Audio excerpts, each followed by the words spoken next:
পরে আমরা যারা এই আগে কৃষকের চাষ করা জমি, চাষের জমি, পৌরসভার সাবেক কাউন্সিলর এবং আমাদের চিন্তা জনাব সাহিত্যকে আমি কিছু বক্তব্য গ্রহণ করি। 5 তারিখের পর হয়তো এগুলো আর আমাদের সামনে পড়বে না। এগুলো নিয়ে আমাদের সাথেই বলতে হচ্ছে যে আজ কি অবস্থায় আছে।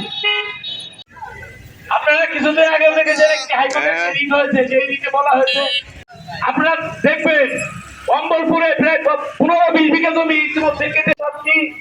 আজকে আমাদের রাষ্ট্রের ভবিষ্যৎ কি? আজকে দেখেন উনি জিয়া ফেডারেশন নামে একটি গ্রাম ছিল, জবাব চাই। আপনারা জানেন ইতিমধ্যে আমাদের আজকে মানব করতে একটা বিপ্লব খুলে গেল। সেই বিপ্লবে আর সেই সাথে আমরা এর বিচার চাই। কেন মাটি কাটা হচ্ছে? সময় দেয়নি, আমরা সময় চেয়েছি